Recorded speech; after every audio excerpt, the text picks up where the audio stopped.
My mother forged my grandmother's will, left me broke, and then sipped her morning latte like nothing happened. She thought she'd played us all, but she forgot one thing. I don't go down without a fight. What I did next sent her life crashing down faster than a house of cards in a hurricane. But let's start from the beginning. My name's Jack. I'm 26, and honestly, my life has gone straight to hell, and it's all thanks to my mom. Linda, that's her name. Yep, I call her by her name now because after what she pulled, she lost the right to be my mom. So this woman forged my grandma's will and left me with nothing. Think that's unusual? Here's a spoiler, not even close. My family's always been a chaotic blend of toxicity, and I didn't expect everything to be perfect. But this? I didn't see this coming. Grandma was the only normal person in this family. She always said she'd leave me everything she had. I'm not particularly greedy, but you get it. When you're promised an inheritance, you're not prepared for it to be snatched away. Then bam, Grandma dies. And guess what? Everything went to Linda. And me? Nothing, not a cent. Zero. Honestly, it wasn't just a shock. It was a damn knife in the back, laced with the poison of betrayal, like something out of a bad soap opera, only without the fake tears and overblown drama. You're probably thinking, Jack, maybe your grandma just decided to leave everything to Linda? Yeah, right. Grandma, who literally hated my mom for how she treated me my whole life, suddenly decided, oh, you know what? I'll leave everything to the woman who never visited me when I was sick. What the heck? I knew my grandma too well to buy that. Linda, the sneaky little rat, forged the will. And you know what's funny? After the funeral, that woman strutted around like she had a crown on her head, like she was queen of the world now. Well, of course, the money was flowing. All those cars, houses, jewelry, everything was bought with Grandma's savings. And there I was, standing on the sidelines, watching the circus and thinking, well, this is total crap. I've got to do something. Because there was no way I was just going to sit back and watch her live it up on my grandma's money. Grandma always cared for me more than she ever did for Linda. She knew I was the only sane one in this family of crazies. I was sure she would never leave me with nothing. But Linda, thinking she was so damn clever, pushed me over the edge. So there I was, at the beginning of this whole mess, ready for revenge. Sitting and waiting wasn't my style. If she wanted to screw me over, I was going to find a way to take back what was mine, and I wasn't going to play nice about it. That's how my personal survival game began. So bro, once I realized I'd been left out in the cold, I started digging through the crap my mom left behind. It was like a mini detective case, minus the pipe and hat, and instead, I had piles of old papers that Linda so carelessly stored in the basement. You know, those old folders covered in dust that nobody touches for years? Yeah, that's where I found the real juice. I wasn't expecting much, but suddenly, in the middle of these papers, I stumbled across a draft of the will. Oh man, you should have seen my eyes at that moment. It was written clear as day that everything Grandma owned was supposed to go to me. Everything. Not just the house, but the bank accounts, stocks, even those weird paintings that were supposed to decorate the walls of my future fancy place. And what did I get instead? All of it was now proudly displayed in Linda's hands. So it was clear that Grandma wanted me to have it all. But this little draft, buried under a mountain of useless junk, proved that there was something seriously wrong with the official will. And then it hit me. My mom pulled a scam. She straight up switched the will. Well, of course it's easier that way. Just take everything that should have been mine and act like that's how it's supposed to be. Oh heck, the game is on, I thought. That was the moment I knew I had to bring all her dirt to light. Linda thought she was too smart, that no one would uncover her dirty tricks. Well, you know how these things go. There's always someone who decides to drag the villain through the mud. Guess who that someone is? Yep, me. Of course, that draft wasn't enough on its own. I needed more proof, not just to catch her, but to blow up her whole sneaky operation. Who knows what she might have been up to with all that money and power in her hands. I knew this wasn't going to be easy. Linda was crafty, and she had lawyers on her side. But you know what? That's never stopped me before. If I'm in the game, I'm not backing down. I started gathering everything that could be used against her. Bills, old receipts, statements, anything that might prove her fraud.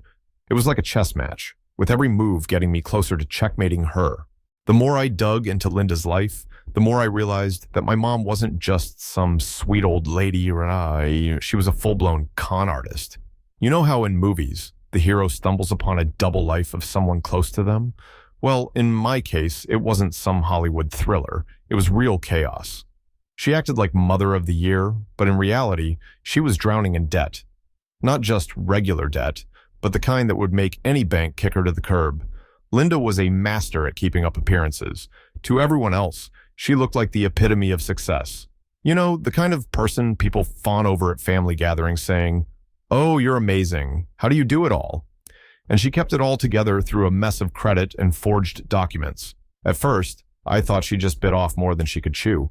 But then, oh bro, I realized this woman pulled a real scam. She was taking out loans in her own name, then covering them up with fake documents. She even managed to spend money that she didn't actually have. It wasn't just a mess, it was a freaking disaster. What the heck? I thought, going through her bank statements. One loan here, another shady payment there. But the craziest part? She had hidden it all so well that no one would have ever guessed. Except for me, of course. By this point, my anger was boiling over. Linda had been living a double life, like some scam artist in a Chanel suit, while stringing everyone along. All her perfect mom routine, helping everyone out, was as fake as a $3 bill. Inside, I was already fuming because I realized she'd been playing me my entire life. That smile of hers, that fake sympathy. It was all part of some show, and I'd been the audience like a fool. But no more. That was the moment I decided. I was done with her circus. I knew I finally had something real in my hands, and I wasn't about to back down. My mom thought she could con everyone, but she wasn't going to fool me twice. I was determined to expose her. The truth always comes out, like dirty laundry from a closet. And in this case, there was enough dirt for at least 3 seasons of some crime series. You wouldn't believe how I prepared, collecting all the documents, tracking every suspicious transaction, noting down even the tiniest details. My arsenal was fully stocked, ready to deliver Linda the surprise of her life. When you realize you've been set up like this, the first thing that comes to mind is you need to act. And bro, I'm not the type to just sit and hope problems will solve themselves. So I went to see a lawyer to find out how I could contest the will. Think it was easy? Ha! I was determined to get back my inheritance and put Linda in her place. But here's the problem. I didn't have a cent. Linda had planned everything like a puppet master, left me without any money so no court would have helped. Finding money for a long legal battle would have been like selling my soul to the devil, or working 12-hour shifts, which is pretty much the same thing. That was the moment I realized that playing fair wasn't an option. I needed to be smarter. Okay, if I can't fight fair, I'll play by her rules, I thought. Linda thought she controlled everything, but I was about to turn her world upside down. I started moving carefully, like a seasoned detective. Think Sherlock, but in a hoodie with a cup of cheap coffee. The first thing I did was dig up dirt on her financial schemes. Oh, trust me, it was a mess. Debts, loans she was hiding, fake companies she supposedly started. My mom created the illusion of a successful business, but in reality, it was all on par with a high school economics project. She was using money she didn't actually have to fund her luxury lifestyle, and that's when I realized I had a gold mine in my hands. Every document I found, every bank statement, it was another nail in her coffin.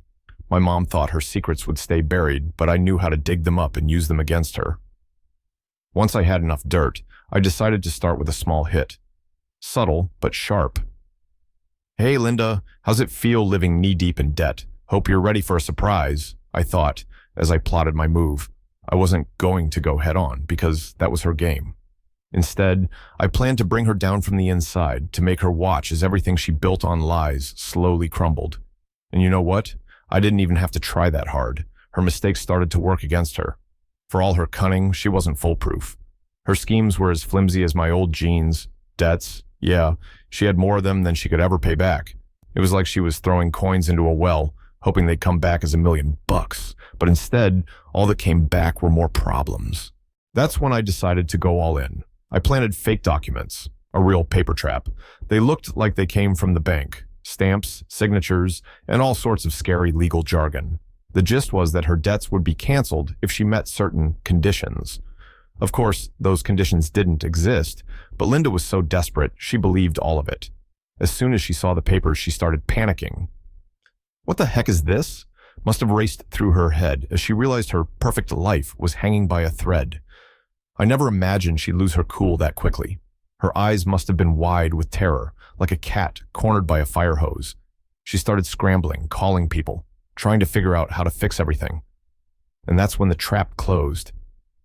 She had no idea I was behind all these moves. I was like a ghost, invisible but tearing everything down. Every move she made led to more chaos. She started agreeing to everything, not even reading the fine print, signing anything that might help her hold on to her empire. Yeah, sure, an empire built on paper castles and soap bubbles. It was perfect.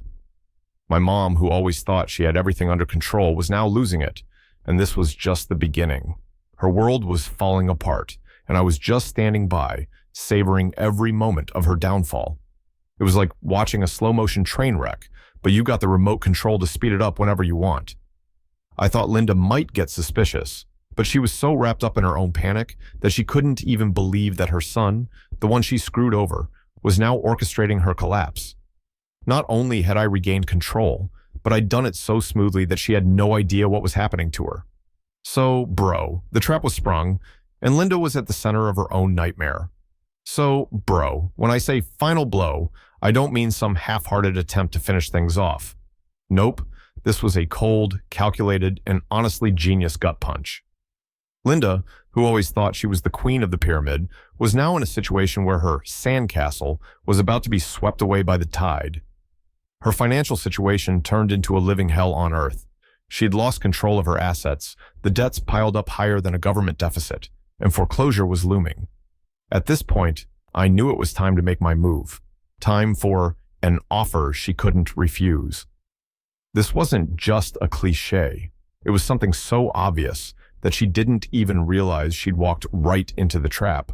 I set things up so that her assets were on the verge of being seized, just a step away from her precious trinkets and grandma's inheritance being auctioned off to strangers. Total bankruptcy was knocking at her door, and she knew it. And who was the kind savior offering her a way out? That's right, it was me. Only here's the kicker. I offered to buy everything for a symbolic amount. Yep, you heard that right, bro. A symbolic amount. A price that made a cup of coffee look expensive. You should have seen her face when she realized this was her last chance. Linda, who always loved being in control, was now cornered, and in her desperation, in her growing fear of total ruin, she agreed. It was sweet. My mom, who thought she'd played me, was now signing the paperwork that sealed her fate. Of course, I did everything legally because, I didn't want to deal with courts and lawyers later. And why bother when I could just smoothly take back everything that belonged to my grandma? Every signature on those documents was another step toward my victory. The house that was once my childhood home was now mine. All those antique trinkets she'd hidden away to flaunt at her next party, now in my hands. And best of all, I did it by the book. No crime, no shady deals, all perfectly legal. But here's the juiciest part. I didn't stop there. Of course not. How could I stop when the perfect picture of her downfall was right in front of me? I didn't just want her to lose her assets. I wanted her to feel what it's like to hit rock bottom. Oh, bro, this was the real climax of my revenge. Picture this, all her assets, now mine, and she was left penniless. So what did I do? I sold the house we lived in and moved Linda into the basement of my new house. Yep, you heard that right. The basement. That was her new home. Let's just say she was now living on the lower level in every sense of the word. You're probably thinking, Jack, isn't that a bit much? Well, no, bro. It was exactly what she deserved. You can't imagine the satisfaction I got from seeing someone who always lived large now, stuffed into a basement, surrounded by damp walls and dust, with no hope of getting out. All her fancy clothes, her designer stuff, her jewelry, it was all gone. Linda was literally at rock bottom. She was my prisoner. Ironic, right? The woman who thought she controlled everything and everyone was now living in a basement, and her life was completely dependent on me. Hey, Mom, want to eat today? Maybe think about how you betrayed me first. I'd remind her whenever I opened the trap door to drop down some food like she was a dog. Her life had become a real nightmare. No more luxury, no more living at the top of the world. Now, she was surrounded by nothing but darkness, cold, and dampness. Her phone was cut off, the internet gone. The only thing she had left was me, opening the hatch once a day to deliver another package of food. And even then, I didn't skimp on the sarcasm. Bon appetit, queen of the basement, I'd throw down with a grin, enjoying how she was sinking deeper into depression. She still couldn't believe her life had crumbled like this. All her wealth had vanished like morning mist, and now she was a prisoner of her own greed. Linda always thought the world was at her feet, that she could control people and circumstances. But guess what? The world is fickle. And now she was in a place she never imagined she'd end up. The funniest part? She still tried to hold on to some dignity. "You can't do this to me," she'd yell as I closed the hatch. And I'd just laugh. "You're not in a position to dictate anything, Mom." All her arrogance, her pride, now meant nothing. She was reduced to a prisoner, a captive of her own greed. And the best part? I did it all legally. I didn't break a single law, didn't forge a single document. Everything was by the rules. She signed her own fate. So, bro, here it is, the final chapter of my story. My mom now lives in the basement of my house, and I control her every move. She's no longer the queen she once thought she was, just a pathetic shadow of her former self. You know what's ironic? I got everything I wanted. Her whole world collapsed, and I stood there on the ruins, holding all the keys. But here's the twist. I didn't feel any joy from it, not one bit. At first, it was fun. Every time I'd go down to the basement and see her miserable face, I felt that sweet taste of victory. "How's it going, Queen of the Damp?" I'd say sarcastically when I brought her food. Yep, you heard right. She was now completely dependent on me. When to eat, when to go outside, if I decided she deserved it. But then something changed. Day by day, that thrill started to fade. All those power games that used to excite me began to turn into a chore. She wasn't the same woman who used to scare everyone. Now, she was just a broken doll, trapped in the four walls of her new home. And worse, I began to realize that the revenge I thought would be so sweet turned out to be bitter. Damn, I got what I wanted, so now what? I kept thinking. I had everything. The house, the assets, even those stupid paintings I didn't care about. Everything that used to belong to her was now in my hands. But the price I paid for this victory was higher than I expected.